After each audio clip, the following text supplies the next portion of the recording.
अच्छा, अब उसके बाद क्या होता है? जैसे कि मैंने आपसे कहा कि chemical stimulate reaction in another organism of the same species. मैं कुछ केमिकल्स का जैसे जिक्र करता हूँ, कुछ फेरोमोन्स का जिक्र करता हूँ। जैसे मिसाल के तौर पर आपने एक एक एनिमल है जिसको मस्क डियर कहा जाता है। उर्दू में हमारे यहाँ कहते हैं मुश्क हिरन। ठीक है, इसके अंदर से जो ये फ्रेग्रेंस निकलती है, सुना होगा आपने कि जो मुश्क एक फ्रेग्रेंस है, एक खुशबू है, ये हिरन से हासिल होती है। ये मेल डियर के अंदर ये मौजूद होती है। ये ग्लैंड होता है उसकी उसकी बैली के ऊपर, बॉडी का जो निचला हिस्सा है बैली जिसे कहते हैं, वहाँ पर ये ग्लैंड अटैच होता है। और ये जो फ्रेग्रेंस है मेल डियर के अंदर से ये सिक्रीट होती है और ये अट्रैक्ट करती है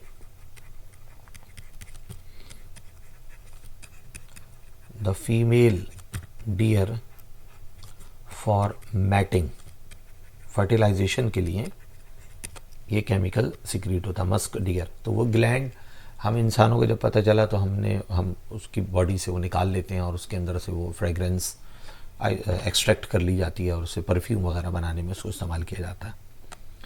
इसी तरह से जो लॉइन होता है, लॉइन शेर।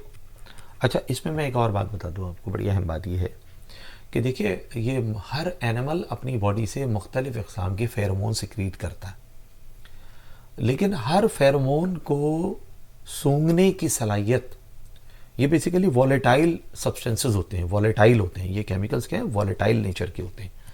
वॉलेटाइल का मतलब है ये रूम टेम्परेचर पर ये एवोपरेट हो जाते हैं। ये वॉलेटाइल नेचर के होते हैं। रूम टेम्परेचर पे जो एवोपरेट हो जाए उसे वॉलेटाइल कहते हैं। ये ओडोर की शक्ल में होते हैं, स्मेल की शक्ल में होते हैं। ठीक है, फेरोमोन्स। अच्छा, तो मैं आपको ये बता रहा था कि हर फेरोमोन को फील करने की टेंडेंसी हमारे अंदर नहीं है। जानवरों के कुछ फेरोमोन्स हैं जो हम फील कर लेते हैं, हमारी नेजल कैविटी में उसके रिसेप्टर्स हैं, तो हमें वो फ्रेग्रेंस महसूस हो जाती है। लेकिन ज़्यादातर एनिमल्स के जो फेरोमोन्स हैं उनकी जो फ्रेग्रेंस है वो हम फील नहीं कर सकते, क्योंकि देखिए फेरोमोन के अंदर लिखा हुआ है, जो मैंने डेफिनेशन लिखी है, कि ये वो केमिकल्स हैं जो एक ही स्पीशीज़ के मेंबर्स के लिए समझ लीजिए कि अट्रैक्शन का या मुख्तलिफ इक़साम की इंफॉर्मेशन का सबब बनते हैं। मैं ठीक है, तो ये बात क्लियर हो गई होगी। तो जैसे डियर का जो फेरोमोन है वो हम लोग महसूस कर लेते हैं, लेकिन बहुत सारे जानवर हैं उनका फेरोमोन हम हमारे नेजल कैविटी में उसका रिसेप्टर ही नहीं है, हमें पता ही नहीं चलता, वो फ्रेग्रेंस फैली हुई है लेकिन हम फील नहीं कर सकते। ठीक है। अच्छा, लॉइन के यूरिन में भी एक फेरोमोन होता है। लॉइन के यूरिन में, अच्छा अब ये किस काम आता है? देखिए जानवर जो होते हैं ना इस मामले में बड़े पॉजिटिव होते हैं कि वो अपनी टेरिटरीज बना लेते हैं कि ये मेरा इलाका है, ये दूसरे का इलाका है। तो लॉइन में सलाहियत यह है कि उसके यूरिन में एक फेरोमोन होता है। अब एक जंगल है, एक फॉरेस्ट है, ठीक है ना, ये फॉरेस्ट है, ठीक है। अब लॉइन ये चाहता है कि दूसरा मेल लॉइन उस टेरिटरी में दाखिल ना हो, ताकि उस टेरिटरी में उसकी बादशाहत कायम रहे। अब यहाँ लॉइन बहुत सारे मौजूद हैं, ठीक है ना, और मेल भी हैं, फीमेल भी हैं, लेकिन एक मेल जो है वो उनका लीडर है, वो उनका बादशाह है। अब ये जो मेल लॉइन होगा ना, ये इस टेरिटरी, ये जगह जो है यहाँ पर यूरिनेशन के ज़रिए अपनी एक बाउंड्री बना लेगा। अब ये बाउंड्री बन गई।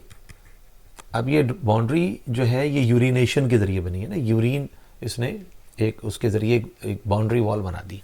अब बाउंड्री नज़र नहीं आ रही है, लेकिन उसके यूरिन में जो फेरोमोन है वो फेरोमोन दूसरे जो मेल लॉइन है उसको महसूस कर लेते हैं। अब कोई दूसरा लॉइन जो है वो अगर इधर आने की कोशिश करेगा तो वो उस फेरोमोन को महसूस कर लेगा, उसको पता चल जाएगा इस टेरिटरी में एक और लॉइन ऑलरेडी मौजूद है। ठीक है। अब वो एक अलग बात है कि वो अंदर उस टेरिटरी में दाखिल होता है तो उसको ये पहले से पता है कि मुझे अब उस लॉइन को फेस करना है, उसको मैं डिफीट करूँगा, उसको मतलब उसको ख़त्म करूँगा तो मैं इस टेरिटरी को लीड कर सकता हूँ। अदरवाइज़ ये है कि मुझे, अगर मैं थोड़ा सा वीक हूँ तो वो लॉइन जो है वो खुद ही उस टेरिटरी से बाहर चला जाएगा। तो ये जानवरों में इस तरह की टेंडेंसी पाई जाती है। फेरोमोन्स का ये सारा फनामना है। ये एक ही स्पीशीज़ के मेंबर एक दूसरे को अट्रैक्ट करने के लिए, एक दूसरे को इन्फॉर्म करने के लिए इन केमिकल्स का इस्तेमाल करते हैं। उम्मीद है मैंने बहुत तफसील से फेरोमोन के बारे में आपको बात बता दी है। बुक में तो सिंपल सी डेफिनेशन लिखी हुई थी। ठीक है, ठीक है जी, तो अब हम आगे बात करते हैं। अच्छा, अब जो नेक्स्ट टॉपिक है वो है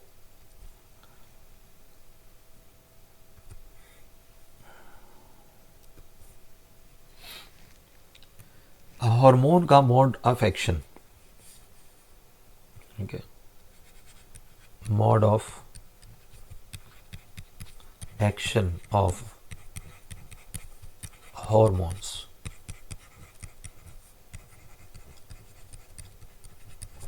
हार्मोन्स का मोड ऑफ एक्शन। देखिए, इस सिलसिले में हमारी बुक में दो मोड ऑफ एक्शन बयान किए गए हैं, और इनमें से एक मोड ऑफ एक्शन जो है वो प्रोटीन हार्मोन्स को जाहिर कर रहा है। Protein hormones. अच्छा, प्रोटीन हार्मोन्स की ख़ास बात ये होती है कि ये हार्मोन वाटर सॉल्युबल होते हैं, इसलिए इन हार्मोन्स को कहते हैं हाइड्रोफिलिक हार्मोन्स। दूसरा जो मोड ऑफ एक्शन है वो स्टेरॉइड हार्मोन्स के मोड ऑफ एक्शन को जाहिर करता है, या स्टेरॉइड हार्मोन्स कहते हैं, या वो हार्मोन्स कहते हैं जो लिपिड सॉल्युबल होते हैं, वाटर सॉल्युबल नहीं होते, लिपिड सॉल्युबल होते हैं। तो उन हार्मोन्स को कहते हैं लाइपोफिलिक। जैसे ये हाइड्रोफिलिक है, हाइड्रो मीन्स होता है वाटर, और लाइपो मीन्स होता है लिपिड, और फिलिक कहते हैं लविंग को। हाइड्रोफिलिक वाटर लविंग यानी वाटर सॉल्युबल, लाइपोफिलिक यानी लिपिड लविंग यानी कि लिपिड सॉल्युबल हार्मोन। अच्छा, अब प्रोटीन हार्मोन में तो बहुत सारे हार्मोन्स हैं, ठीक है ना, जो हमने बात की थी। पेप्टाइड हार्मोन्स भी आ जाते हैं, प्रोटीन हार्मोन्स भी आ जाते हैं। अच्छा, स्टेरॉइड हार्मोन में स्टेरॉइड हार्मोन तो आते ही हैं, कुछ अमाइनो एसिड डेरिवेटिव हार्मोन भी इस कैटेगरी में शामिल हैं। जैसे कि मैं एग्जांपल इसकी बता देता हूँ आपको। तमाम के तमाम स्टेरॉइड हार्मोन्स इस कैटेगरी में आते ही हैं, उनका मोड ऑफ एक्शन यही है।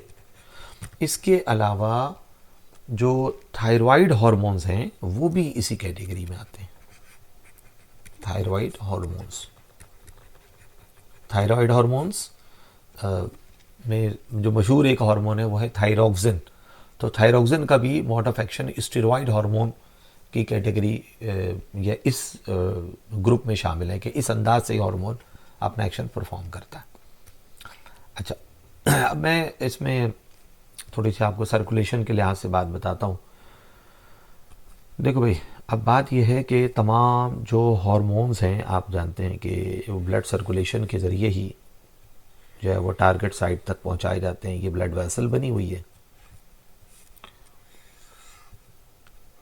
ये ब्लड वेसल बनाई हुई है हमने, ठीक है। ये एक एंडोक्राइन ग्लैंड है, ये एंडोक्राइन ग्लैंड है, ये एंडोक्राइन ग्लैंड है जिससे हार्मोन की सिक्रीशन हो रही है, ठीक है। यहाँ से हार्मोन निकलेगा और हार्मोन आएगा ब्लड सर्कुलेशन में, ठीक है। ये दोनों हार्मोन मैंने यहाँ पर आपके सामने ड्रॉ कर रहा हूँ। अब ब्लड सर्कुलेशन के ज़रिए फाइनली ये हार्मोन पहुँचाए जाएंगे उस जगह पर जहाँ जाके हार्मोन को काम करना है, और उस मखसूस जगह को कहते हैं टारगेट साइट। अब टारगेट साइट बेसिकली एक सेल होता है या ग्रुप ऑफ सेल होता है, यानी वो जगह जहाँ पर हार्मोन को काम करना है वहाँ या तो एक सेल इन्वॉल्व है, यहाँ बहुत सारे सेल्स इन्वॉल्व होंगे। तो मैं बहरहाल डायग्राम में एक ही सेल ड्रॉ कर पाऊँगा ताकि बात को मैं वाज़ेह कर सकूँ। अब मैं ये कह रहा हूँ कि ये उस सेल की सेल मेम्ब्रेन है, ये सेल मेम्ब्रेन है, ठीक है, जहाँ पर हार्मोन को आके अपना एक्शन परफॉर्म करना है। ये इधर मैं सेल मेम्ब्रेन बना रहा हूँ, ठीक है, मैं साथ साथ लेके चल रहा हूँ। अच्छा, मैंने ये कहा कि भाई ये साथ साथ लेबल भी कर लेते हैं हम इसको। मैं ये कह रहा हूँ कि भाई ये एंडोक्राइन ग्लैंड है, ये ब्लड वेसल है, और ये टारगेट साइट है, ये टारगेट सेल लिख रहा हूँ, ठीक है। ये ग्लैंड है, ठीक है, ये ब्लड वेसल है, और ये टारगेट सेल की सेल मेम्ब्रेन है।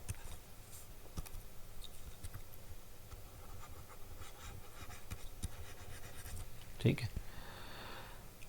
अच्छा, अब ये देखिए कि ये जो सेल है, ये सेल का अब मैं ड्रॉ कर रहा हूं, ये है न्यूक्लियस।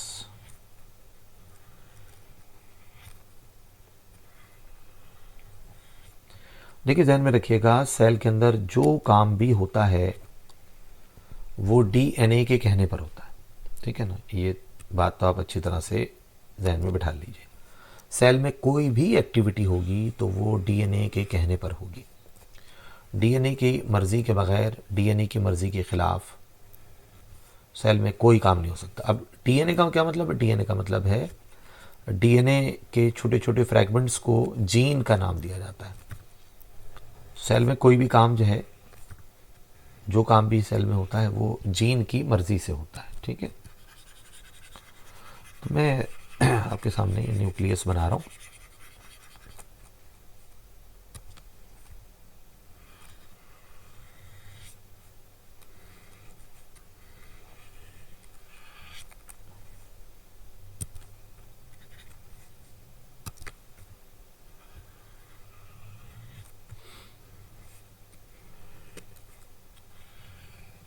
ये न्यूक्लियस है, ठीक है। और ये बाहर कैसा साइटोप्लाज्म है, यकीनन ये साइटोप्लाज्म है उस टारगेट सेल का, और ये टारगेट सेल का न्यूक्लियस है, ठीक है। ये न्यूक्लियस है।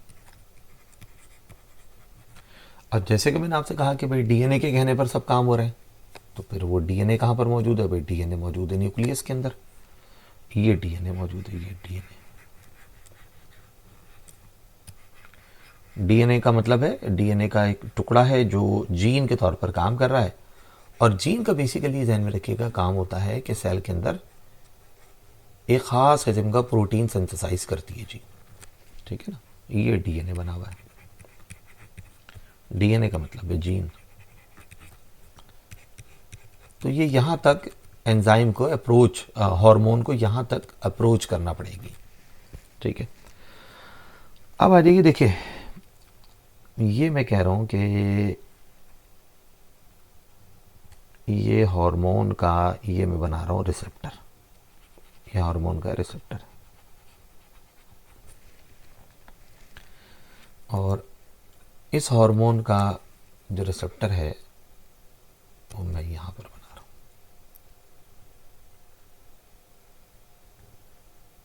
ठीक है। अब हार्मोन का जो मॉलिक्यूल है,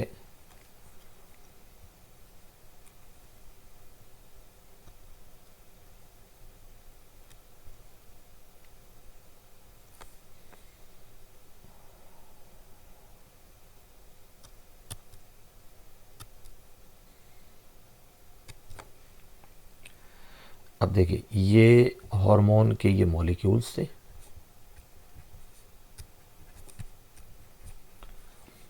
ये हार्मोन के मॉलिक्यूल्स हैं, ये ब्लड में आए थे, ठीक है। अब ब्लड से ये हार्मोन के मॉलिक्यूल निकल के टारगेट साइट तक पहुंचाए गए। अब प्रॉब्लम यहां पर यह है कि ये जो हार्मोन के मॉलिक्यूल्स हैं, ये कौन से हार्मोन हैं? हम बात कर रहे हैं प्रोटीन हार्मोन। और प्रोटीन हार्मोन जो हैं, जो वाटर सॉल्युबल तो हैं लेकिन लिपिड सॉल्युबल नहीं है। अब ये टारगेट साइट जो है, इसकी ये जो बनाई गई है बाउंड्री, ये इसकी सेल मेम्ब्रेन है। और सेल मेम्ब्रेन किसकी बनी हुई होती है? फॉस्फोलिपिड की, यानी कि लिपिड्स की बनी हुई है। और लिपिड जो है वो उसके अंदर ये हार्मोन डिजॉल्व नहीं होते, या लिपिड के अंदर ये पेनिट्रेट नहीं कर सकते हार्मोन। इसलिए ये बाहर इनका लगा हुआ रिसेप्टर, ये इनका रिसेप्टर है। इसलिए ये हार्मोन जो है, ये टारगेट साइट जो जगह है वहाँ पर जो सेल मेम्ब्रेन है, उस सेल मेम्ब्रेन के बाहर रिसेप्टर है, उस रिसेप्टर के साथ ये हार्मोन आके बाइंड हो जाता है। ठीक है, ये हार्मोन यहाँ पर बाइंड हो गया, ये हार्मोन का मॉलिक्यूल है, ये यहाँ पर आके बाइंड हो गया। जैसे ये बाइंड होता है तो सेल मेम्ब्रेन में एक एंजाइम वर्किंग कंडीशन में आ जाता है, और एंजाइम का नाम है एडिनाइलेट साइक्लेस। एडिनाइलेट साइक्लेस एक एंजाइम है जो कि पहले इनएक्टिव था, सेल मेम्ब्रेन में मौजूद था, रिसेप्टर के साथ इसका ताल्लुक था, लेकिन जैसे हार्मोन बाइंड होगा तो ये इनएक्टिव एंजाइम एक्टिवेट हो जाता है। और जब ये एंजाइम एक्टिवेट हो जाता है तो ये साइटोप्लाज्म के अंदर एक चेंज लेकर आता है, और वो चेंज ये है कि एटीपी, अब एटीपी आपको बताने की ज़रूरत नहीं है, एडिनोसाइन ट्राइफॉस्फेट को कहते हैं, इसको कन्वर्ट कर देता है साइक्लिक एएमपी में। अच्छा, एएमपी क्या है? एक तो आपने पढ़ा है एटीपी ट्राइफॉस्फेट, एक आपने पढ़ा है एडीपी यानी एडिनोसाइन डाइफॉस्फेट, इसे कहते हैं एडिनोसाइन मोनोफॉस्फेट, इसमें एक फॉस्फेट होता है। ये यहाँ पर सेकेंडरी मैसेंजर का रोल प्ले करता है। सेकेंडरी मैसेंजर क्यों कह रहे हैं? इसलिए कह रहे हैं क्योंकि हार्मोन जो है वो प्राइमरी मैसेंजर है, सेल में एक मैसेज लेकर आया है। तो primary messenger is the hormone and the secondary messenger is cyclic AMP. ये साइक्लिक एएमपी ना न्यूक्लियस में दाखिल होता है और जीन को एक्टिवेट करता है, जिसकी वजह से जो जीन है वो साइटोप्लाज्म में एक एंजाइम प्रोड्यूस करती है या एक प्रोटीन प्रोड्यूस करती है, जिसके ज़रिए सेल के अंदर मुख्तलिफ तरह की एक्टिविटीज़ जनरेट होती हैं। ठीक है, तो ये एंजाइम जो जीन ने बनाया है या जो प्रोटीन जीन ने बनाया है, इसकी वजह से सेल में एक एक्शन पैदा होता है। ये मतलब एक मोड ऑफ एक्शन है, उन हार्मोन के मोड ऑफ एक्शन को डिस्क्राइब कर रहा है जो हार्मोन प्रोटीन के बने हुए होते हैं। ठीक है, अब दूसरी तरफ आ जाइए। ये देखिए ब्लड में हार्मोन सिक्रीट हुआ, ये हार्मोन के का मॉलिक्यूल है। ठीक है, और ये हार्मोन कौन सा है? स्टेरॉयड हार्मोन है, और स्टेरॉयड हार्मोन जो है ये लिपिड सॉल्युबल है, सेल मेम्ब्रेन लिपिड की बनी हुई है। इसका मतलब है this hormone can diffuse inside the cell, ये सेल के अंदर डिफ्यूज कर देता है। अच्छा, इसका रिसेप्टर साइटोप्लाज्म में भी हो सकता है, लेकिन आपकी बुक में न्यूक्लियस में बनाया हुआ इसका रिसेप्टर, तो इसीलिए मैंने न्यूक्लियस में ही बना दिया। बाज़ किताबों में साइटोप्लाज्म में भी इसका रिसेप्टर दिखाया जाता है। ये हार्मोन यहाँ पर आया, ये हार्मोन यहाँ पर आ गया। ठीक है, और यहाँ आने के बाद ये अपने रिसेप्टर से बाइंड होगा सेल के अंदर, यानी इसका रिसेप्टर सेल के अंदर होता है, और फिर ये जो रिसेप्टर है ये इस हार्मोन को जीन तक लाने का काम करता है। अब जीन तक जब अप्रोच हो जाती है तो अब ये जीन जो है वो साइटोप्लाज्म में एक ख़ास किस्म का एंजाइम प्रोड्यूस करती है, और इस एंजाइम से क्या होता है, सेल में एक एक्शन पैदा होता है। तो अगर देखा जाए इनकी वजह से एक्शन जाहिर हो रहा है, यहाँ पर एक्शन जाहिर हो रहा है। तो मतलब अगर कोई कंपैरिजन कोई एग्जामिनर आपसे पूछ सकता है कंपैरिजन के हवाले से, थ्योरी में भी आ सकती है बात ये, ठीक है ना, कि ये बताइए कि दोनों हार्मोन के मोड ऑफ एक्शन में क्या क्या डिफरेंसेस हैं। तो देखिए कई डिफरेंसेस हैं। देखिए एक तो देखिए इसका रिसेप्टर सेल मेम्ब्रेन की आउटर साइड पर है, इसका रिसेप्टर हमेशा इनसाइड द सेल होता है। ठीक है, दूसरी बात यह है कि ये हार्मोन, ये जो प्रोटीन हार्मोन्स होते हैं, ये हमेशा सेकेंडरी मैसेंजर का इस्तेमाल करते हैं जो कि साइक्लिक एएमपी होता है, लेकिन यहाँ पर स्टेरॉयड हार्मोन में कोई सेकेंडरी मैसेंजर की इन्वॉल्वमेंट नहीं होती। ठीक है, प्रोटीन हार्मोन सेल के अंदर दाखिल नहीं हो सकते, peptide hormone, steroid hormone cell के अंदर दाखिल हो सकते हैं क्योंकि ये लिपिड सॉल्युबल होते हैं, therefore they can penetrate inside the cell membrane. तो ये डिफरेंसेस हैं एंजाइम के मोड ऑफ एक्शन के हवाले से। ठीक है, तो मेरे ख्याल से यहाँ तक ही हम रखते हैं। इंशाल्लाह थर्ड लेक्चर में हम मज़ीद इस पर बात करेंगे। ठीक है, तो इंशाल्लाह फिर थर्ड लेक्चर के अंदर हम मुख्तलिफ जो एंडोक्राइन ग्लैंड्स हैं हमारी बॉडी में, उनसे कौन कौन से हार्मोन सिक्रीट होते हैं, ये सारी डिटेल्स हम देखेंगे। अल्लाह हाफ़िज़।